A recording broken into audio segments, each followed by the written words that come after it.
bem. Eu vou, então, compartilhar a minha tela com vocês. São conteúdos do semestre passado, tá bom? Então, muita coisa você vai olhar e vai dizer assim, ah, beleza, eu já sei, tô craque, não preciso mais disso aí, tá? Outros vão precisar de alguma explicação a mais, tá bom?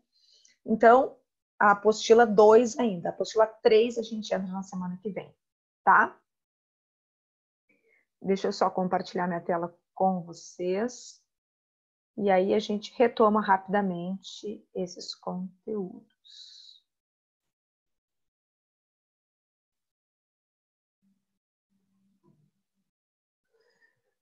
Muito bem. Nós precisamos ver, primeiramente, alguns conceitos básicos, tá? Toda a nosso estudo desse ano, ele tem como base a análise sintática, quer dizer, a análise da oração. Então, é importante a gente fazer uma diferença entre frase, oração e período. São coisas distintas nos seus conceitos. A frase é constituída pelo significado que ela possui, tá? Então, ela pode ser feita e construída apenas por uma palavra, por várias palavras, com verbo ou não necessariamente com o verbo, né? Mas a síntese dela é que ela precisa transmitir sentido. Então, por isso ela pode ser verbal, com verbo ou nominal. Se ela tem sentido, tranquilo, tá? Ela fez o seu papel. A oração é a frase, ou seja, toda essa construção com palavras que você fez, que você também buscou sentido, mas você agregou a ela um verbo ou uma locução verbal, tá? Quando na oração você constrói alguma coisa e não possui sentido, a gente chama isso na gramática de uma frase ou uma construção agramatical. Fugiu do proposto, que é sentido e organização desses termos, tá bom? E depois o período é a frase com sentido estruturada em oração ou orações bem elaboradas, tá? Utilizando o quê? As conjunções coordenativas ou subordinativas. E aí é possível nós notarmos a questão do período simples e do período composto. O período simples, constituído, aquela frase com sentido, com a oração elaborada através de um verbo, tá? Ela também pode ser chamada de oração absoluta, porque tem só esse período tem só uma oração. Agora, o período pode ser composto por várias orações. A gente vai estudar melhor essa questão do período composto no terceiro ano, tá? Mas ele, por exemplo, fui à livraria ontem, uma ação, e comprei vários livros, outra ação, tá? Então, nós temos dois verbos trazendo ações diferentes para dentro de um período, dentro de uma frase que gerou sentido. Esses dois elementos, agregados através da conjunção e, unidos, eles transmitiram um sentido. Isso é período composto, tá? Agora, os termos da oração que nós temos estudado, aqueles que compõem essa oração, ou até mesmo esse período, tá? Que nós estamos analisando, nós dividimos eles em termos essenciais, integrantes, acessórios e, por vezes, o vocativo, esse termo à parte, né? Porque ele não vai pertencer à estrutura da oração, por isso que ele vem vinculado com a vírgula. Mas veja, os essenciais, sujeito, predicado. Você precisa bater o olho na oração e encontrar quem é o sujeito e quem é o predicado. Sujeito é aquele que faz, recebe ou sofre uma ação, e o sujeito e o predicado é aquele que recebe a informação do sujeito, tá? Claro, vamos ter os tipos de sujeito que nós vimos no primeiro semestre. Simples, composto, indeterminado, inexistente, né? Ou oração sem sujeito. E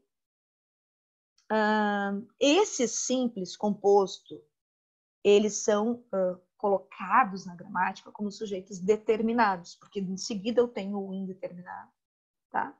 Ou a oração depois sem sujeito, que é um outro tipo. E tem o desinicial também, né? Não está nessa listinha aí do post, mas tem o desinicial, que é aquele que a gente não tem o sujeito expresso, mas pelo finalzinho, pela desinência do verbo, eu sei quem está praticando a ação, quem é a pessoa. Depois temos também os tipos de predicado. Nominal, verbal e verbo nominal. E aí é o que nós estudamos mais por último ali em maio, porque eles têm a ver com o tipo de verbo que eles utilizam. Se são verbos de ação significativos ou se são verbos de ligação. Se eles são verbos de ação, eles estão dentro do predicado verbal. Se eles são verbos de ligação, que só ligam nomes, por isso nominal, ele será indicado com o predicado nominal. Os termos acessórios são os outros que a gente acaba estudando ainda nesse terceiro bimestre, tá? Nós já estudamos a questão do adjunto adnominal quando a gente estudou o sujeito. Por exemplo, eu digo, o menino fugiu. Então, esse o, ele está junto de menino, que é o núcleo do sujeito. Ele é o adjunto adnominal, está junto do nome, tá? Mas a gente ainda vai ver no terceiro bimestre. Nós temos o adjunto adverbial, que são os advérbios, o aposto, que são termos explicativos, e o vocativo, que é aquela voz que chama. Então, eu digo, mãe, vem aqui. Tá? Então, esse é o vocativo, que a gente também vai estudar no terceiro bimestre. Mas agora, os integrantes. Os integrantes, eles estão vinculados ao predicado. Complemento verbal, objeto direto e indireto, complemento nominal, completa nome, geralmente substantivos abstratos, e o agente da passiva, que é o agente que é criado na frase, porque o meu sujeito, ele não consegue praticar a ação. Tá bom? Então, olha aí. Fala. Os integrantes, por favor. Vou repetir aqui agora nesse próximo, tá? Olha o próximo post aí. Então, sintetizando aí, tá? Se a gente pegar o período simples, que é o que a gente está estudando agora no segundo ano, a gramática, ela coloca os termos aí de uma forma bem mais simples do que a gente vai ver no terceiro ano. Mas os termos essenciais, é importante você perceber que nenhuma frase é feita, construída sem ter sujeito e predicado, tá? Ah, você vai dizer assim, mas a oração não tinha sujeito. Então, é oração com sujeito inexistente, ou oração sem sujeito, tá? Mas tem esse termo. Depois nós temos os termos integrantes, que são os complementos verbais, que podem ser objeto direto ou objeto indireto. Complemento nominal e agente da passiva.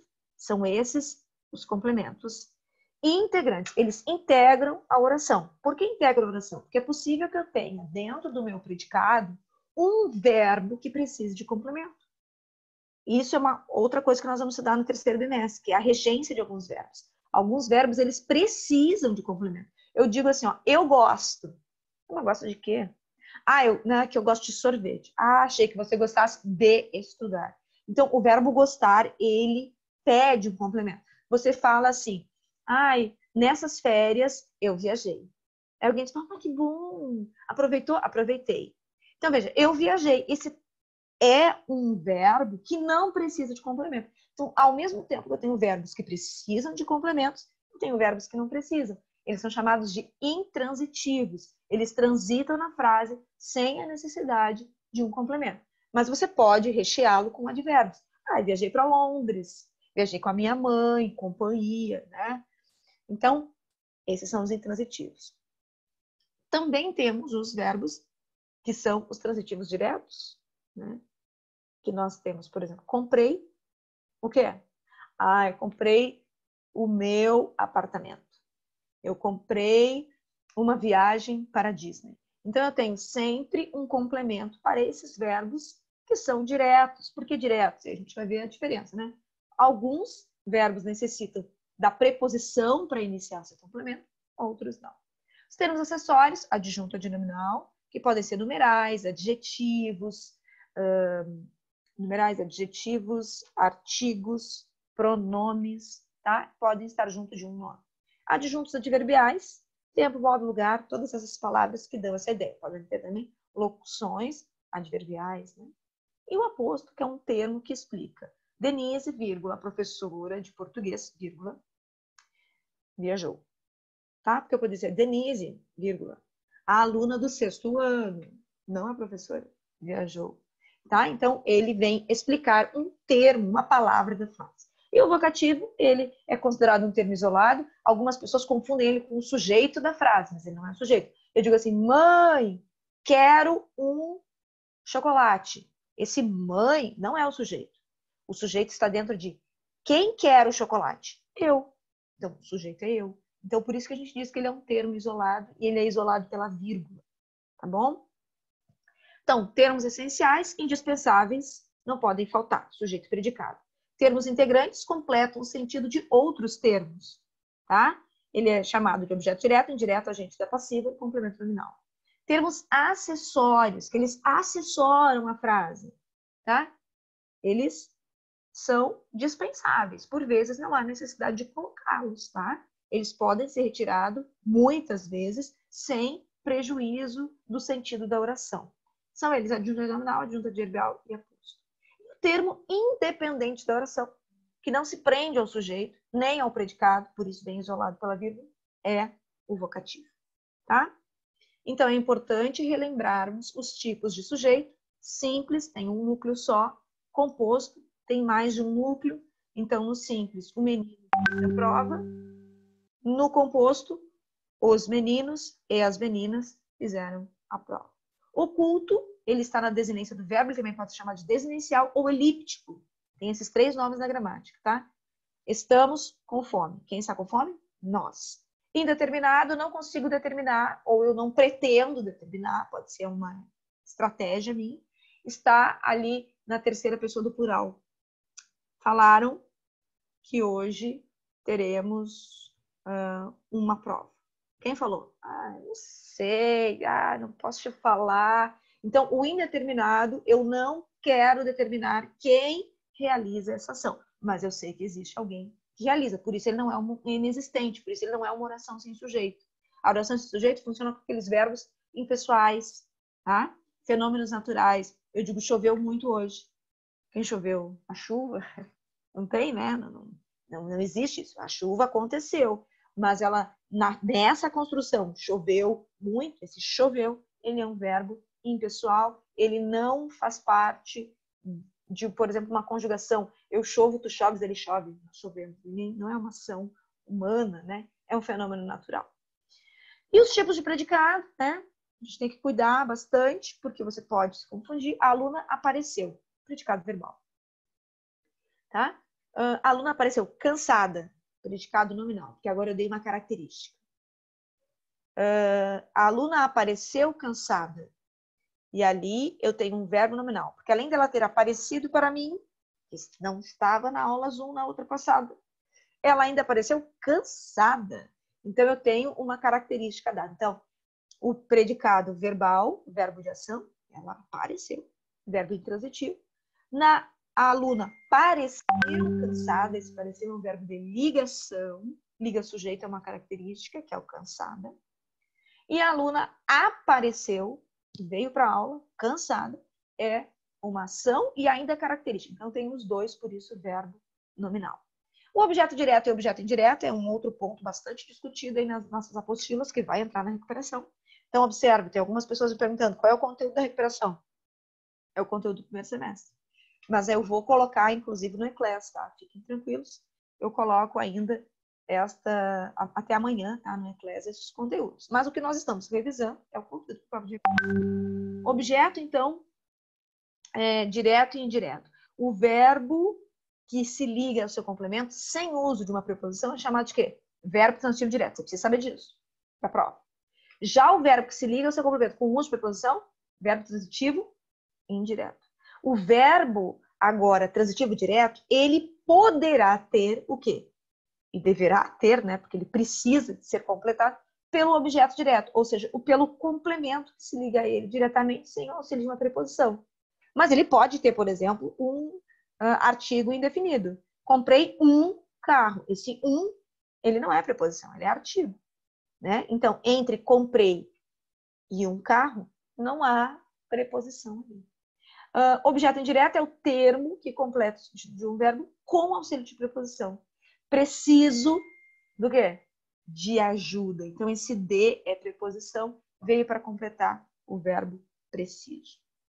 Agora, o agente da passiva. O agente da passiva ele pode ser expresso por um substantivo, por um pronome substantivo, quer dizer, o pronome que substitui um nome, por um numeral, que vai equivaler no seu sentido a um substantivo, ou até mesmo por uma oração, né? Toda uma oração, que a gente ainda vai ver no terceiro ano, substantivo. Então, o vidro, veja, o sujeito não fez ação aqui. O vidro foi quebrado, não é o vidro quebrou-se. O vidro foi quebrado pelo garoto. Veja que pelo garoto, ele é iniciado por preposição. Ele não está completando o verbo. Ele está informando aqui na frase quem é que quebrou o vidro.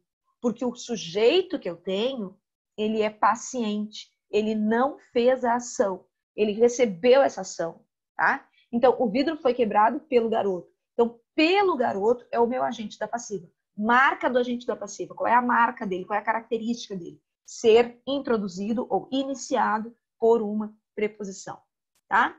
E ele faz a ação que o sujeito não conseguiu. A bola foi arremessada por ela. O trabalho foi feito pelos dois. A menina foi socorrida por quem passava por perto. Agora, note esse segundo post aqui. Cuida, porque para ser agente da passiva, ele precisa agir porque o sujeito não agiu. Então, veja, João foi elogiado pelo professor. Então, foi o professor que elogiou o João, não o João elogiou-se, tá bom?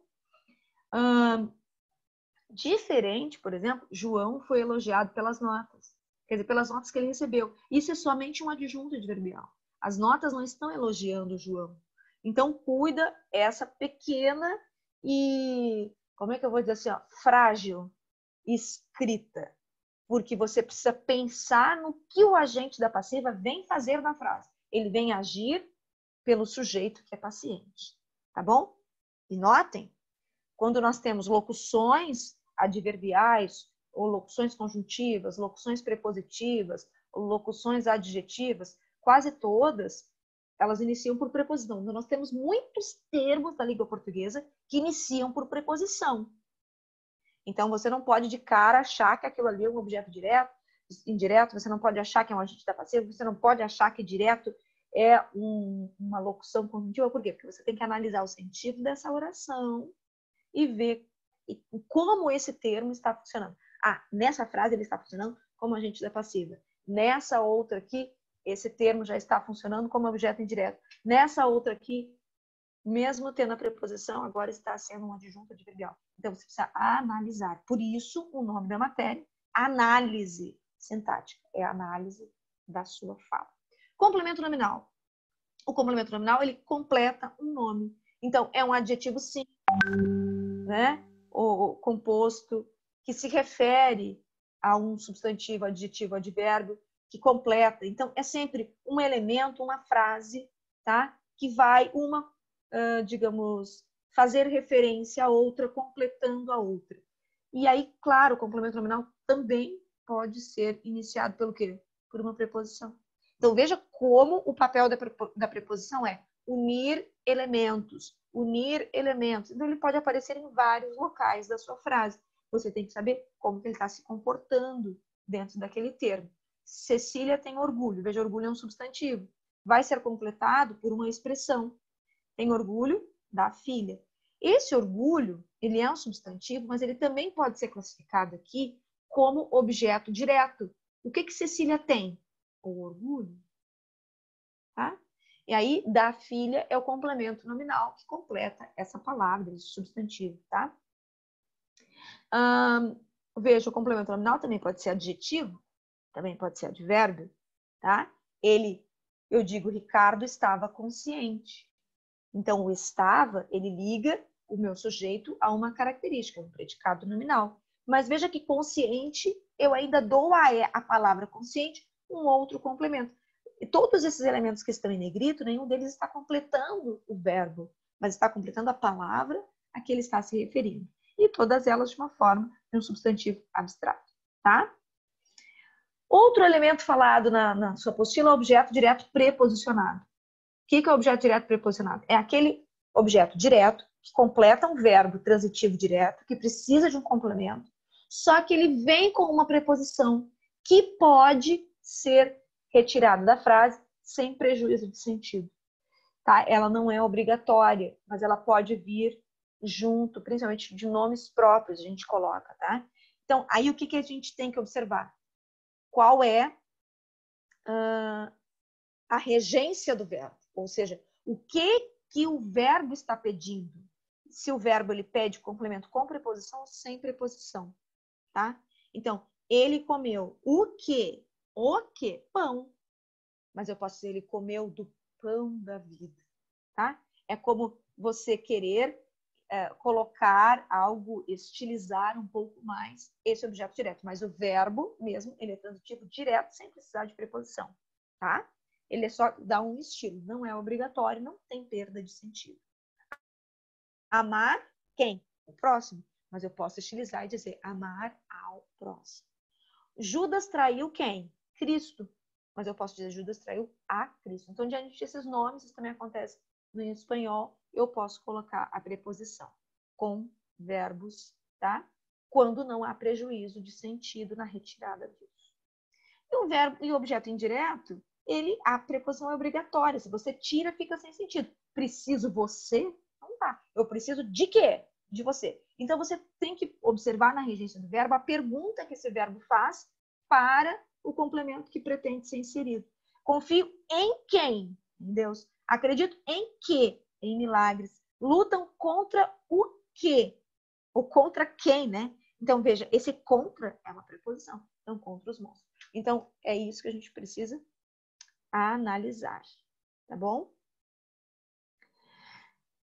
Esses, então, são os conteúdos, tá bom, pessoal? Na aula de hoje, eu acabei aqui de arrumar, eu vou colocar lá as respostas da atividade da aula passada, que eram exercícios todos que vocês tinham que analisar. Esses verbos, esses complementos, tá bom? Dentro da oração. Beleza? Certinho? Tá, gente? Então, quem for fazer a recuperação, dá aquela estudada na apostila 1 e 2, tá? Então, esses elementos, esses termos essenciais, integrantes, acessórios, aqueles que a gente já começou a ver, né? Que é o caso do adjunto adnominal ali. Tá bom? Eu espero, então, que todos consigam ir bem na sua prova. Beijão! Tchau, Sara. Ah, uma coisa. Fala, Antônio. Esse gabarito é daquela última folhinha que você mandou na penúltima aula, né? Não na aula de hoje, na aula passada, acho que foi na segunda. Isso, na aula passada. Uhum. Ah, tá. Tá? Beijão.